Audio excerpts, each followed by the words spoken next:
Si si Presidente guys, nasa Davao kanina, sa Tagum. Ano na nangyari kay Alvarez? Ah, Alvarez nagpakita ka ba? Nagpakita ka ba, Alvarez? O wala lang? Na ano siya kasi, nandun siya kanina sa Tagum. Namigay siya ng parang ano, namigay siya ng ayuda, namigay siya ng, mga bagay-bagay, 'di ba? Klowa, tsaka ayuda para sa mga fishermen.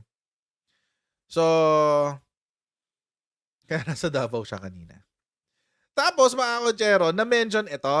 Natawa nga ako nung na-mention 'to, eh. Sabi ko, "Uy, sounds family." PBBM orders DPWH to fast-track flood control projects in Davao Region. Ayun! Ouch, ouch, ouch, ouch. Ay! Sino yung naka 51 billion dyan? Sino yung naka 51 billion dyan? Oh, di ba? Please stand up. Please stand up. So, ayun mga kotsero. So, kung kayo po ay nasa US, UK, Canada, Italy, France, Spain, Ireland, and Belgium, ay pwede na po kayo magpadala ng inyong mga remittances sa Pilipinas gamit po ang Sendwave. Ang gagawin nyo lang ay download na Sendwave app, gumawa kayo ng account, lagay nyo yung bank account details, at pwede na magpadala sa GCash, Cashpay ka, pati iba't ibang mga bangko sa Pilipinas. And kung gagamitin po ang kayong promo code na Coach Jared, ay pwede pa kayong makakuha ng karagdagang $20 na free credit na ipapadala nyo rin sa inyong mga minamahal sa buhay. Kaya mga kotsero, gamitin na si Sendwave for all of your remittance needs. Okay. Because I'm Slim Shady.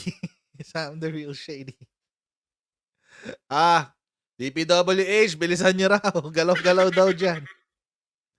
Sabi, President Ferdinand R. Marcos Jr. directed the DPWH on Thursday, June 6 to fast-track flood control projects in the Davao region. Paano ngayon yan?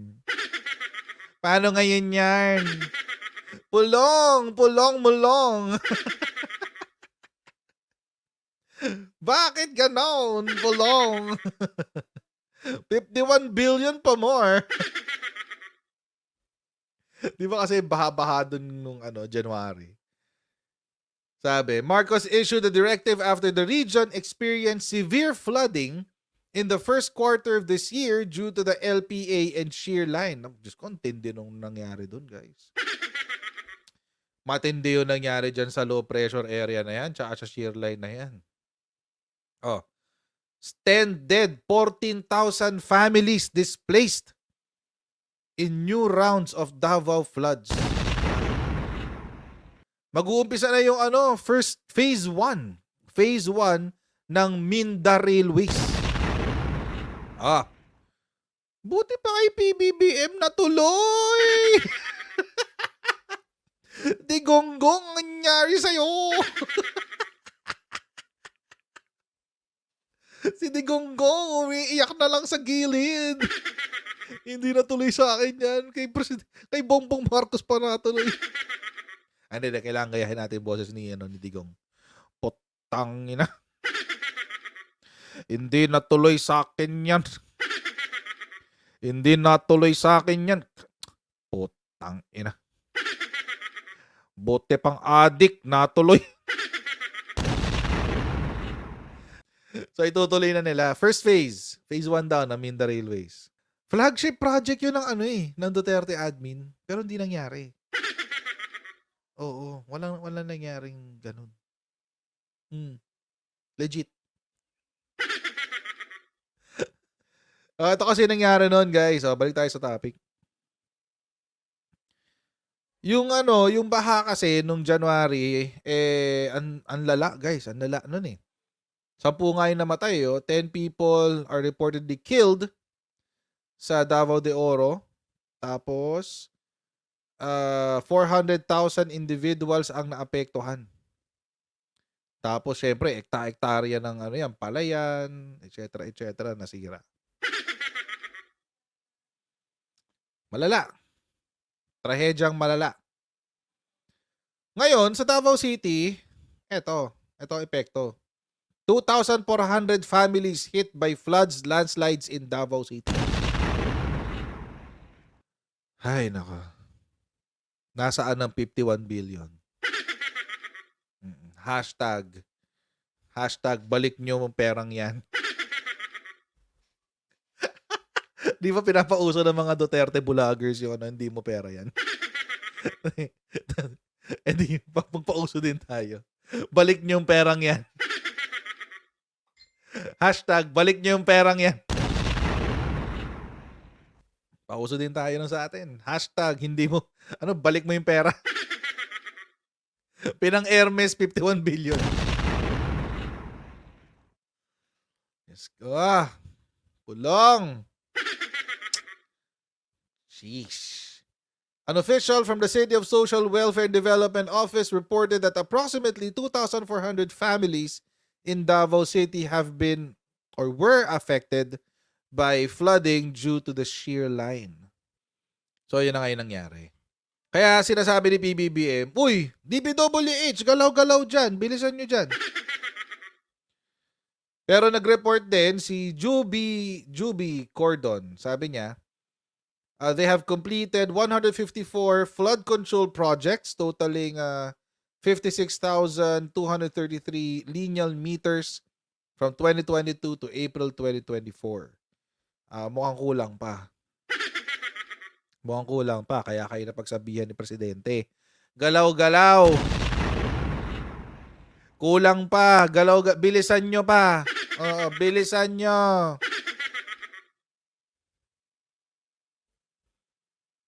Cordon said the government through the flood management program aims to protect lives and properties against flash floods brought about by heavy downpour. Sabi. Tapos, in a speech in Tagum City, Marcos said the government is planning a comprehensive flood management system to address the concern. Tapos, namigay din siya ng aid, ng ayuda, no, sa mga farmers, fishermen, at sa pamilya nila. The chief executive revealed that the current flood control project is not only designed for flood control. We are collecting water for irrigation and fresh water supply for various households. Yung hindi lang ginastosan pero pinaganda pa. Eh di multi-purpose nga naman. Multi-purpose nga naman. Hindi lang siya nagpipigil ng baha. 'Di ba? Ginagamit niya yung baha para maging irigasyon ng mga palayan. 'Di ba? Look what few brain cells can do in public governance. Konting brain cells lang naman ang ginamit dyan, di ba? Hindi naman siguro kailangan maging rocket scientist para maisip mo na bakit yung bahay hindi natin gamitin para irigasyon? Di ba? Hindi naman kailangan maging genius eh. Di ba? Kailangan mo lang ng konting tawag dito, isip-isip, di ba?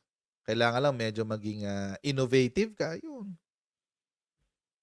Paano kaya mapapakinabangan yung tubig ng baha? Kasi andyan na yan, tubig na yan eh.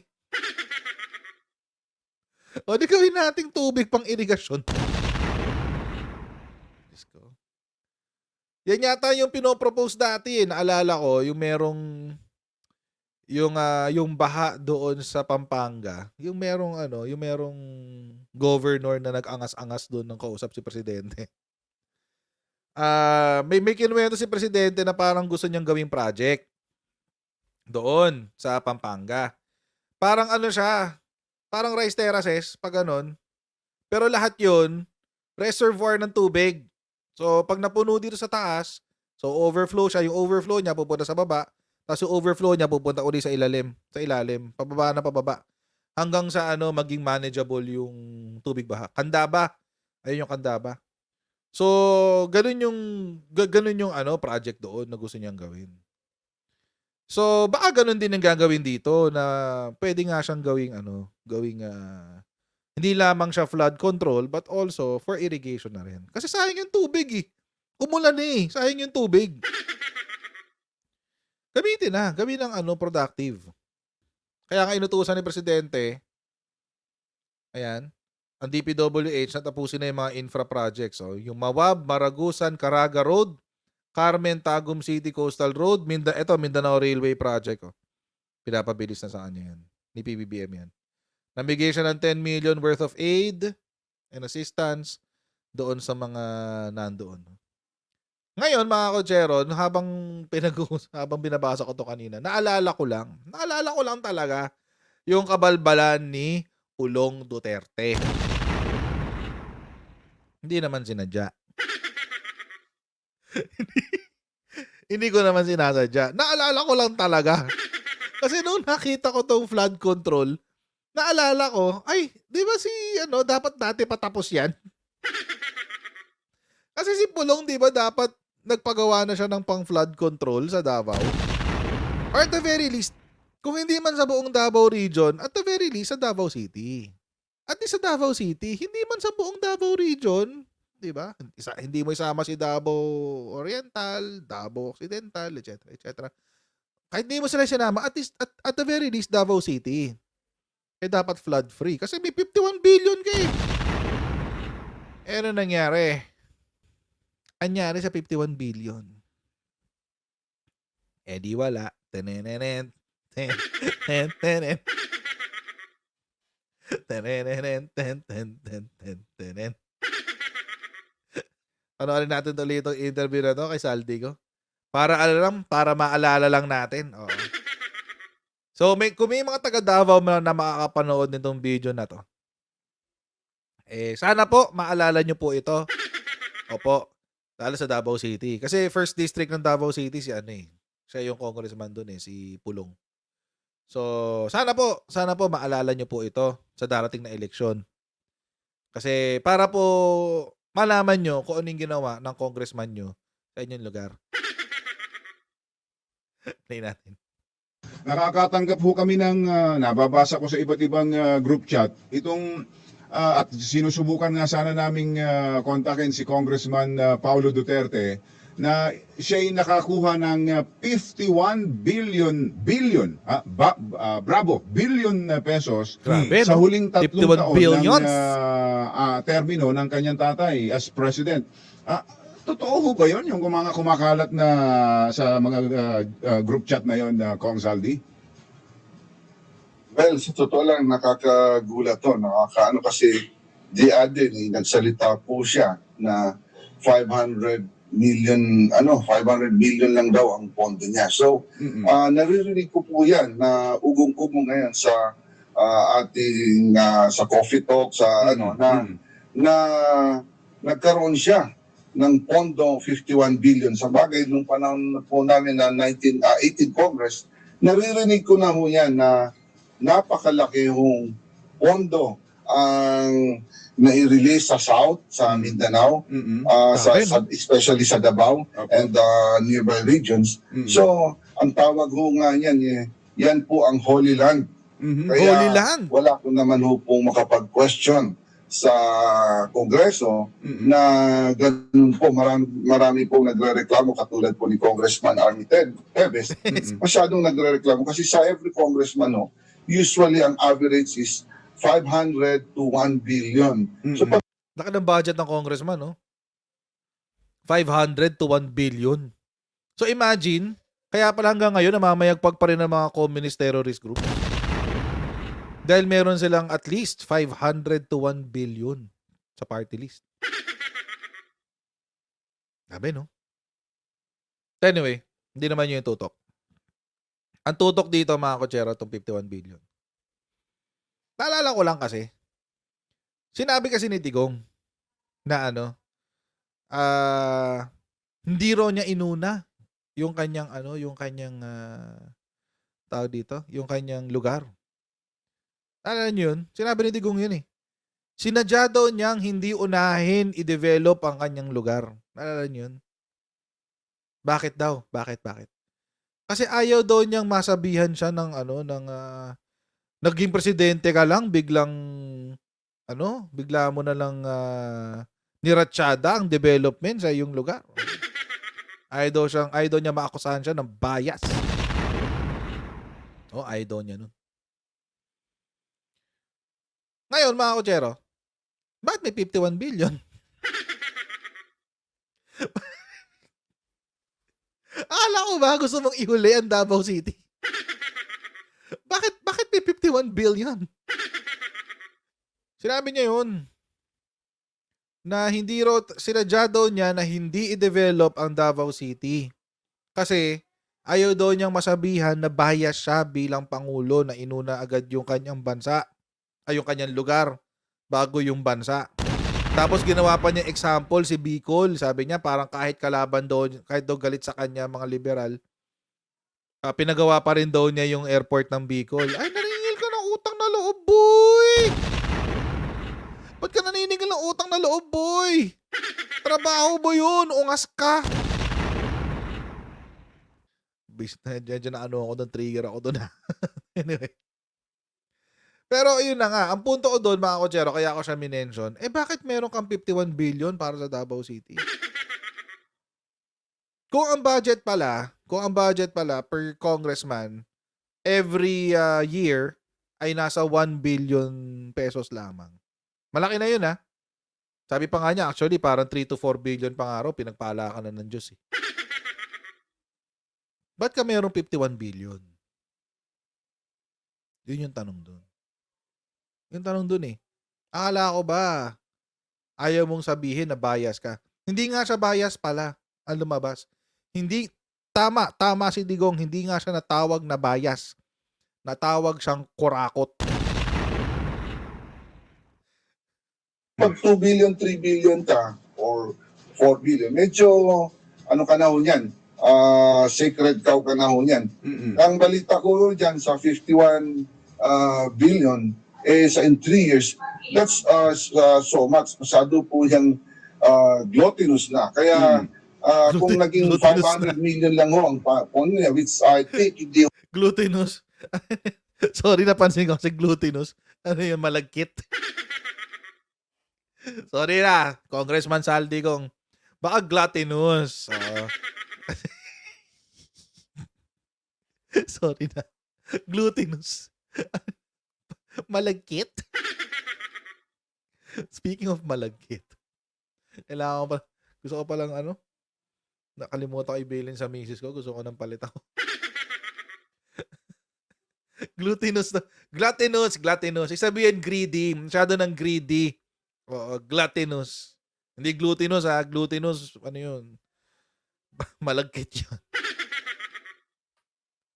Anyway. million lang ho ang pon niya, which I think hindi ho totoo. Nung nagreklamo siya, sinilip ko po, it's 1 billion po ang umabot sa distrito niya. Pero itong 51 billion, pinapahanap ko na po to. Mukhang wala pa akong hawak na dokumento, pero ang narinig ko po, kino-confirm mo sa akin na mukhang 99% is 51 billion is totoo po yan.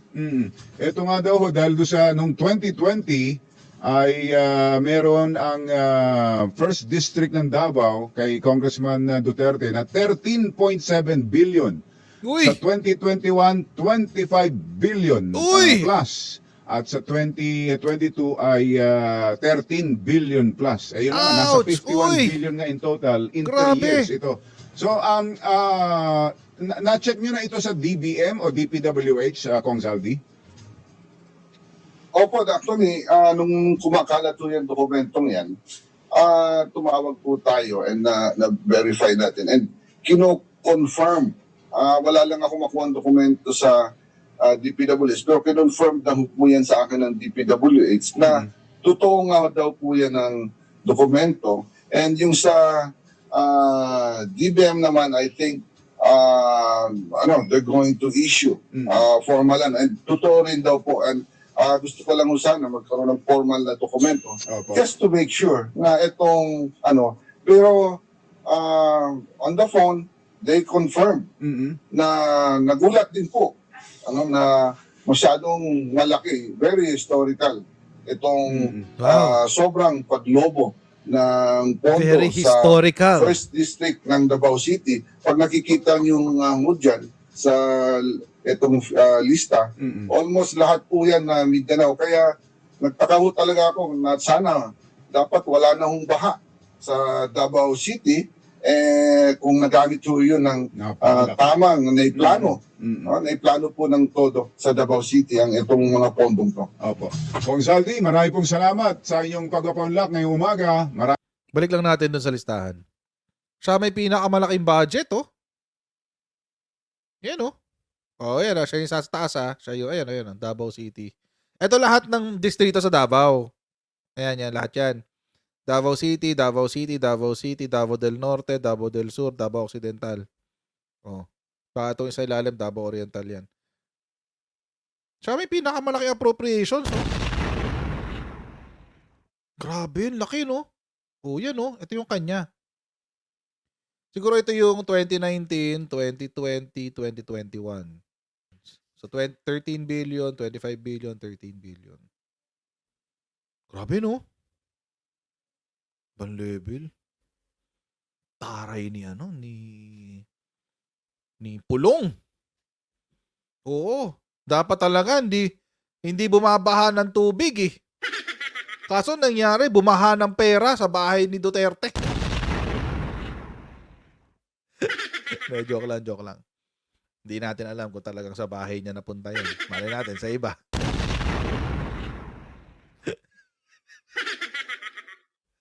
So, yun. Puntahan natin yung yung sa balita. Ito kasi yung sa balita eh. Yan. Ito yung actual daw sa balita. Yan. 52 billion actually. So, grabe, no? 2020, 2021, 2022 pala yun. Mali pa ako ng sinabi. Akala ko 2019. 2020, 2021, 2022. Sa National Expenditure Plan, ibig sabihin, ito yung pinopropose ng DBM or Department of Budget and Management. Explain ko lang ulit. Mabilisan lang mga kotsero para maintindihan nating lahat. Ang budget life cycle po ng gobyerno ng Pilipinas, mga kotsero, may mga stages yan. First stage is yung pagbuo ng National Expenditure Plan. Ang gagawin po ni DBM, kakausapin niya lahat ng ahensya, lahat. Tsaka lahat ng ahensya, lahat ng distrito, lahat ng congressmen, lahat ng LGU, kakausapin niya lahat. Tapos hihingiin kung ano yung budget request nila. Essentially, tatanong nila yung lahat ng parte ng ating gobyerno, magkano kailangan nyo for next year. Tapos pagdidebatihan yan, titignan yung resulta ng COA, kung nagagamit ba ng maayos yung budget, kung oo, dadagdagan, kung hindi, babawasan. Ganoon lang kasimple yan. So, if I'm not mistaken,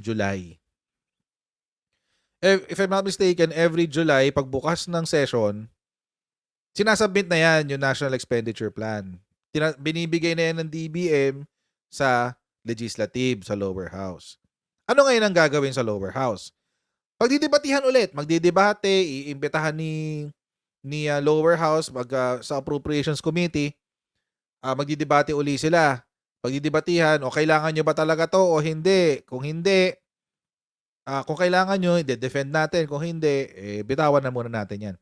Kaya naalala nyo, last year, merong issue sa confidential funds. Yun yung legislative part noon. Yun yung second stage. Third stage, mga kotsero, is yung paggawa na nung GAA and the signing of it. So, gagawin na yung GAA. GAA is the General Appropriations Act. Ibig sabihin, ito na yung batas kung saan nakasulat lahat ng budget ng ahensya, LGU, etc., GOCC, lahat. Nandiyan na lahat. Ngayon, mga kotsero, kung titignan nyo, ganito. Kaya importante maintindihan natin yung cycle na yon kasi 4 billion lang ang hiningi ng Davao City noong 2020. 2020, 4.6 billion lang. Bakit pagkatapos ng legislative, yung parte ng legislative, ang napirmahan sa General Appropriations Act or sa GAA ay 13 billion? Ang laki ng dagdag. Times 2? 2021. 9 billion lang ang hinihingi. 10 billion lang nga eh. Actually, sobra-sobra pa nga ro yan, di ba? Kung pagbabasihan natin sinabi ni Zaldico, sobra-sobra pa yan. Hanggang 5 billion ka lang nga dapat eh. 9.6 billion. 10 billion halos. Yun ang hinihingi ng Davao City. Nung pumasa sa General Appropriations Act noong 2021, ay, yung 10 billion, 9 billion, naging 25 billion! Times 3 almost! 2022, National Expenditure Plan, ang hinihingi ng Davao City, 10 billion lang. Ang naaprubahan, dinagdagan pa ng 3 billion. Hired. Mga hired kayo. Kaya siya nakakagalit. Tapos biglang nagtanggol ang mga Duterte Bulagers. O, anong sinabi ng mga Duterte Bulagers? DPWH yan eh. Dapat si DPWH ang sabihan nyo ng korap, hindi si Pulong. Ito yung allotment sa Davao City. Hindi naman to ire-request ng DPWH ng Davao City kung walang consultation sa mayor, sa governor at sa congressman. Sino bang mayor? Sara. 2020-2021. Sinong mayor? Si Sara, di ba? Sinong congressman? Si Pulong. Imagine mga kotsero, ginamit ng Duterte, nung tatay, ni Rodrigo Roa Duterte, yung kanyang political capital para manipulahin yung mga bagay na ganito. Tapos sasabihin ng mga Duterte Balahura supporters, best president ever, political genius, master strategist, art of war, chess master, mahal naming presidente Rodrigo Roa Duterte. Tapos tayo pa'y nahihiya pag bumabati ko sa kanila.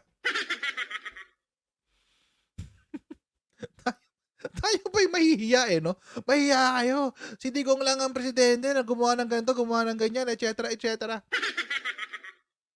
Alam nyo mga kotsero, kung totoo, kaso hindi napapatunayan na ng korte na hindi nagnakaw ang mga Marcoses eh. Pero sabihin nating totoo, kung totoo na nagnakaw ang mga Marcoses, wala sinabi ang mga Marcoses dito sa ginawa nila Digong. Ano sinabi? Alam niyo kung bakit? Kasi, kung totoo lang, pero alam naman natin hindi totoo kasi hindi nadidismiss yung mga kaso. Kasi during that time, ang inaakusa sa mga Marcoses, during the time of plenty, kumbaga maayos ang Pilipinas, okay ang bansa. Kaya ganun. Ito, mga kotsero, nangyari to sa panahon ng pandemic. Kung saan naghihirap ang mga Pilipino. Kung saan namamatay ang mga Pilipino. Tinake advantage talaga nila. Tapos ngayon, sino maglilinis ng problemang ginawa nila? Sino maglilinis? Si BBM! Si Presidente. Yung tinatawag nilang bangag, adik, weak leader, tamad, walang pagmamahal sa Pilipinas, etc. etc. Kung sino yung sinasabihan nila ng ganon, siya yung aayos na mga kabalbala nila. Mga kotsero, yung Minda pa lang Minda Railways pa lang Yung kabalbala nung Minda Railways na yan. Sinong aayos? Sino palang umayos? Kasi mag-uumpisa na Mag-uumpisa na yung construction Sinong umayos? Si PBBM pa rin. Kayo ng tipaklong, titigas ng festlocks nyo. Tapos tatawagin nyo si PBBM na na magnanakaw, bangag, adik, wala pagmamahal sa bayan, tamad. Come on. Where's the common sense over there? Where's the common sense? Mag-unity team tayo ulit. Ano ba? Sabi ni Baste. Please, mag-unity na tayo ulit, please. Buti pa nung may unity, Ayop! Mukha nyo. Bahala kayo dyan. Bahala kayo dyan. Ganun na sagot doon. Bahala kayo dyan. Ayan. So mga kotsero, ganito lang po muna tayo muli sa ating live stream. Ayan. Please don't forget to like, share, and subscribe. And I'll see all of you in our next Coach Jared Live. God bless everyone. See you tomorrow. Bye.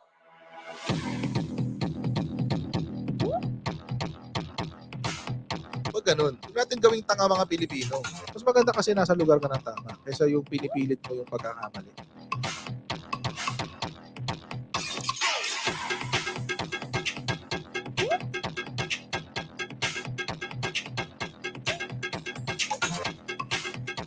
Are they willing to go that far? Hindi nakakalimutan ng Pilipino yan hanggat di nasasagot niya. Sino ngayon nagsasabi ng totoo?